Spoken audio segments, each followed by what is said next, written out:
Good day! Ngayon nga po ibigay po natin ang magiging game schedule sa PBL On Tour 2025, ang bagong conference ngayon sa PBL kung saan dadayo din ang ibang team sa iba't ibang bahagi ng bansa para maglaro doon. At sa opening day nga ngayong June 22, 2025 ay talagang ibibigay natin kung anong team ang maghaharap-harap.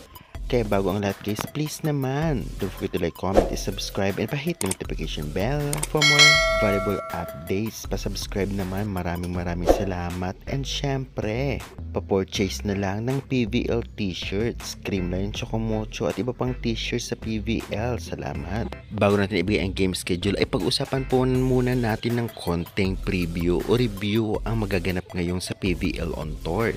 Well, ang conference nga ito ay para sa open. Kumbaga ay lahat Pilipino ang maglalaro at syempre susundan ito ng invitational conference kung saan sino-sino nga ba o ano-anong team ang papasok sa top 4 or semifinals ay makakaharap ng inibitahan team. Kaya mahaba-haba ngayon ang volleyball. Kaya guys, syempre, wag na po nating patagalin pa. Ito na po ang game schedule sa opening date na PBL On Tour ngayong June 22, 2025.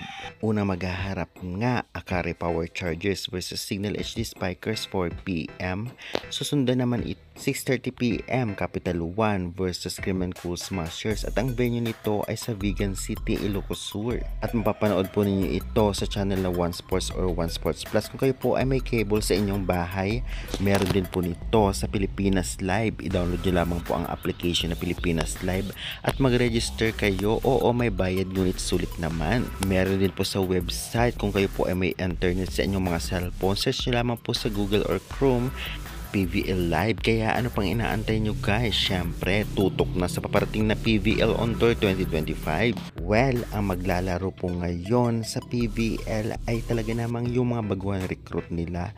At syempre, hindi makapaglalaro yung connected nga o talaga naglalaro sa Alas Pilipinas National Team.